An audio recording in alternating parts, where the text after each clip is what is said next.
नमः शिवाय। जय माता दी दोस्तों, आप देख रहे हैं आपका अपना YouTube चैनल व्रत त्योहार कथाएं। मैं हूं आपके साथ रिमझिम शर्मा। एक बार फिर से आप सभी शिव भक्तों का श्रावण मास महात्म्य की कथाओं में बहुत बहुत स्वागत है। आज मैं इस वीडियो में आपके साथ श्रावण मास महात्म्य का 16वां अध्याय सुनाने जा रही हूं। इस अध्याय में शीतला सप्तमी की व्रत कथा और व्रत विधि संपूर्णता से स्वयं भगवान शंकर ने श्री सनत कुमार जी को बतलाई है। तो प्रेम पूर्वक सभी भक्त भगवान शंकर का ध्यान करते हुए उनके नाम का जयकारा लगाते हुए कथा का श्रवण करेंगे। हर हर महादेव। भगवान श्री सदाशिव ने कहा कि हे सनत कुमार, अब मैं शीतला सप्तमी व्रत की कथा सुनाऊंगा। मनुष्य को चाहिए कि श्रावण मास के शुक्ल पक्ष की सप्तमी तिथि के दिन व्रत रखे। पहले दीवार पर बावली अंकित करके बाद में उसमें अशरीरी संज्ञक दिव्य स्वरूपधारी 7 जल देवता अंकित करे। 2 लड़कों के साथ पुरुष त्रसंयत नारी, एक घोड़ा, बैल, नरवाहन सहित पालकी अंकित करे। 16 उपचार द्वारा जल देवी की अर्चना कर ककड़ी, दही और भात का नैवेद्य समर्पित करे। नैवेद्य पदार्थों को मामन ब्राह्मणों को देना चाहिए। इस प्रकार 7 वर्ष तक यह व्रत करके प्रतिवर्ष 7 सौभाग्यवतियों को भोजन करवाकर उद्यापन करवाना चाहिए। एक सोने के पात्र में 7 जल देवों की प्रतिमाएं रखकर पहले दिन अपने लड़के के साथ उन प्रतिमाओं का भक्ति पूर्वक अर्चन करना चाहिए। दूसरे दिन प्रातःकाल ग्रह होम सहित चरु होम करना चाहिए। जिन लोगों ने पहले इसको किया था और उन लोगों को जो फल मिला था, अब मैं उसके संबंध में भी तुम्हें बतलाऊंगा। ध्यान पूर्वक सुनो।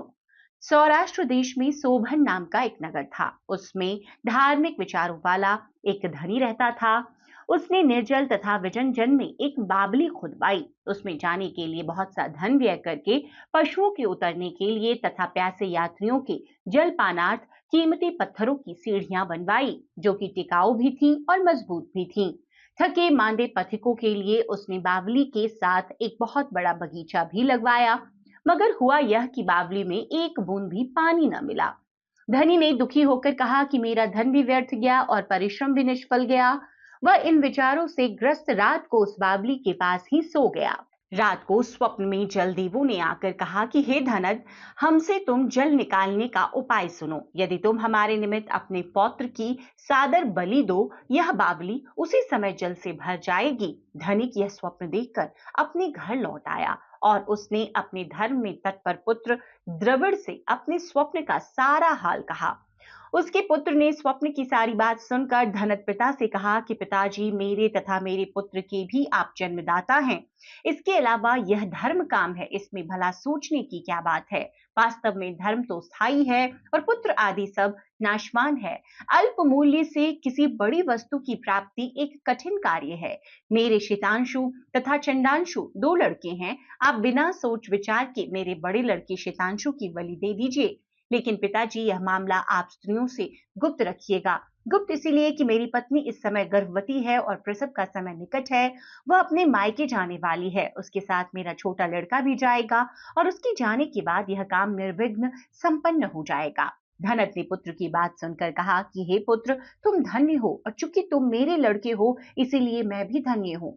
मैं अपने को पुत्र वाला मानता हूँ। इसी बीच उसकी पत्नी सुशीला को उसके मायके से बुलावा आ गया और वह अपने मायके जाने के लिए तैयारियां करने लगी। तभी द्रविड़ ने अपनी पत्नी से कहा कि यह बड़ा लड़का मेरे साथ रहेगा तथा छोटा लड़का तुम्हारे साथ जाएगा। सुशीला ने अपने पति के आदेशानुसार अपने बड़े लड़के को तो अपने पति के पास छोड़ दिया और छोटे लड़के को साथ लेकर वह अपने मायके को रवाना हो गई। उसके जाने के बाद पिता और पुत्र दोनों ने मिलकर शितांशु को तिल मलकर भली भांति स्नान करवाया, कीमती वस्त्रों तथा बहुमूल्य रत्नों से उसे सजाया। जब वरुण नक्षत्र पूर्वाषाढ़ा का दिन आया तो दोनों ने उसे बावली के किनारे पर ले जाकर खड़ा कर दिया और कहा कि इस लड़के की बलि से जल देवता प्रसन्न हो। बस बलि देने की देर थी कि बावली अमृत तुल्य जल से भर गई। दोनों पिता पुत्र बावली की सुधा तुल्य जल से प्रसन्न हुए, लेकिन पुत्र के नाश से दुखी होकर अपने घर को वापस लौट आए।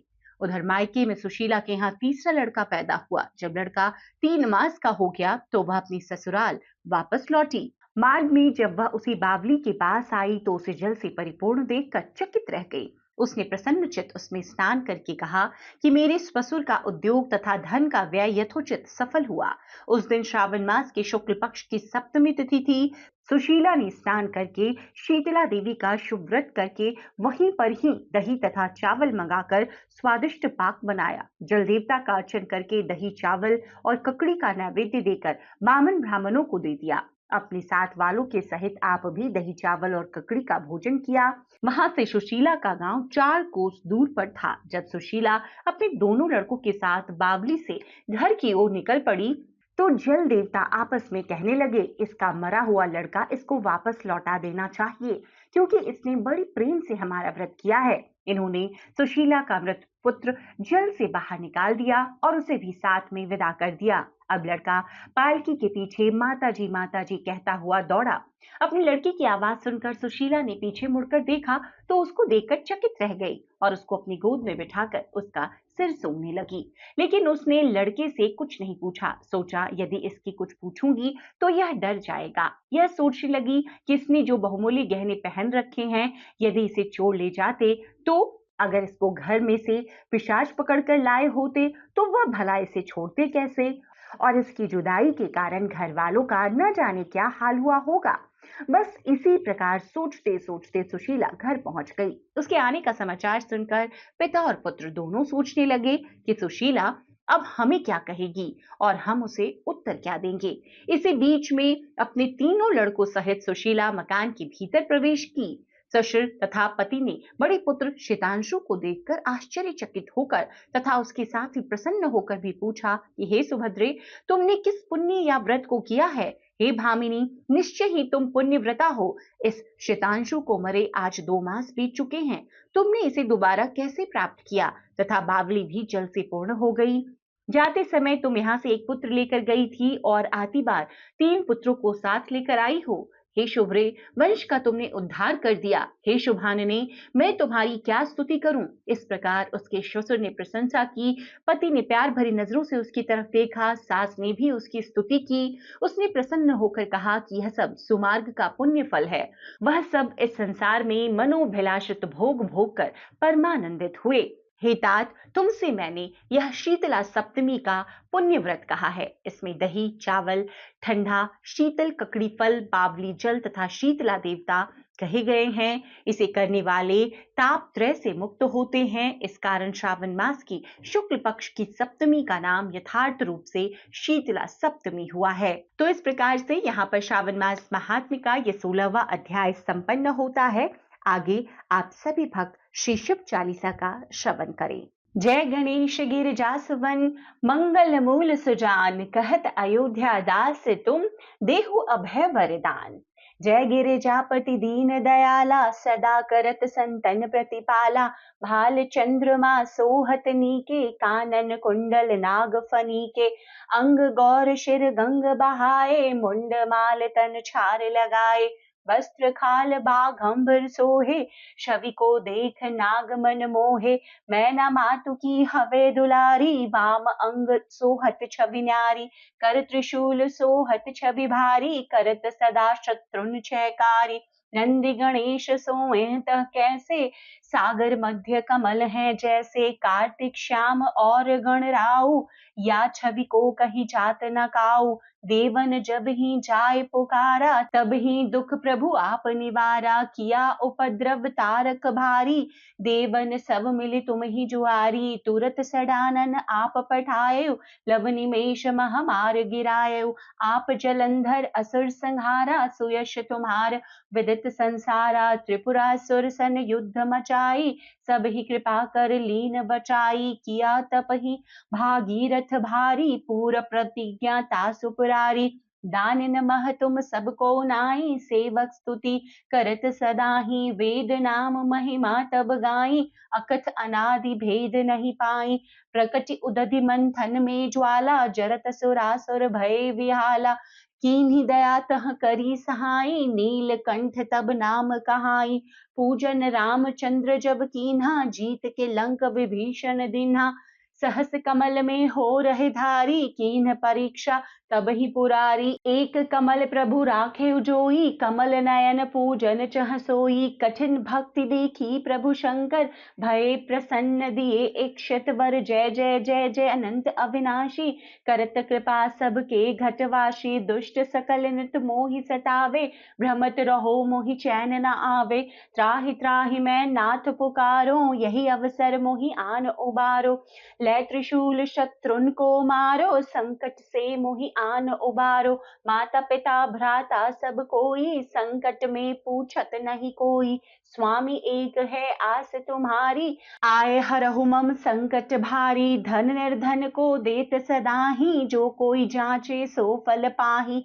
स्तुति के ही विधि करें तुम्हारी, क्षमहु नाथ अब चूक हमारी। शंकर हो संकट के नाशन, मंगल कारण विघ्न विनाशन। योगी यति मुनि ध्यान लगावे, शारद नारद शीश नमावे। नमो नमो जय नमः शिवाय, सुर ब्रह्मादिक पार न पाए।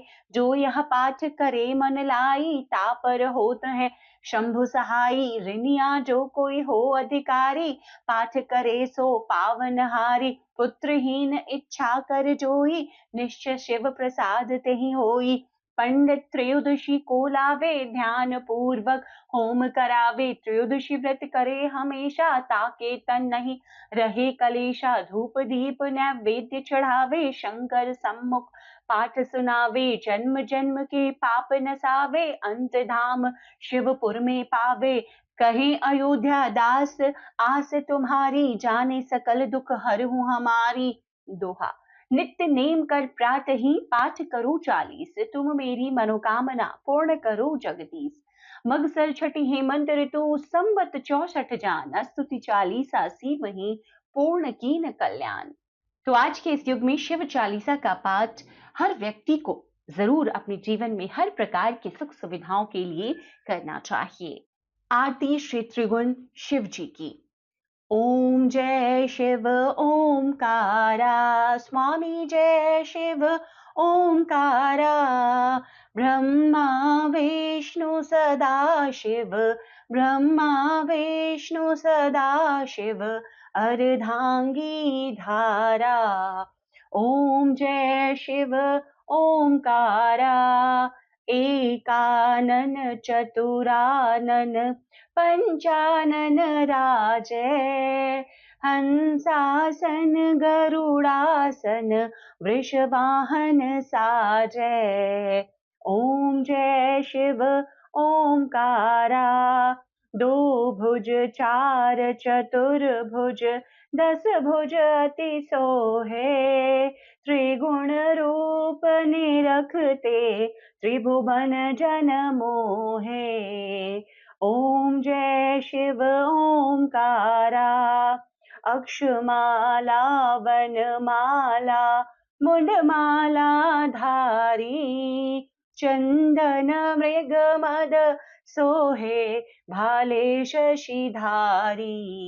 ओम जय शिव ओंकारा, श्वेतांबर पीतांबर बाघांबर अंगे। सनकादिक गरुणादिक भूतादिक संगे। ओम जय शिव ओंकारा, कर के मध्य कमंडल चक्र त्रिशूलधारी। सुखकारी दुखहारी, जग पालनकारी। ओम जय शिव ओंकारा, ब्रह्मा विष्णु सदा शिव जानत अविवेका। प्रणवाक्षर में शोभित ये तीनों एका। ओम जय शिव ओंकारा। श्री त्रिगुण स्वामी जी की आरती, जो कोई नर गावे। कहत शिवानंद स्वामी, सुख संपत्ति सब पावे।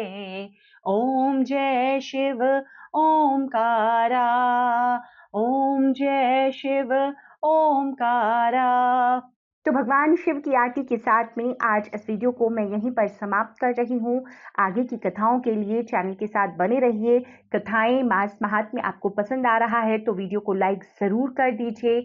आपके अपने YouTube चैनल व्रत त्योहार कथाएं पर हर रोज़ आपको इसी प्रकार की जानकारियाँ प्राप्त होती रहती है। तो चैनल पर अगर नए आए हैं, इस प्रकार की जानकारियाँ अच्छी लगती है तो चैनल को कृपया सब्सक्राइब भी ज़रूर कर लें। नोटिफिकेशन के लिए बेल बटन प्रेस कर दें ताकि आने वाले समय में सभी व्रत त्योहारों की जानकारियां आपको संपूर्णता से प्राप्त हो जाए। वीडियो देखने के लिए बहुत बहुत शुक्रिया। हर हर महादेव।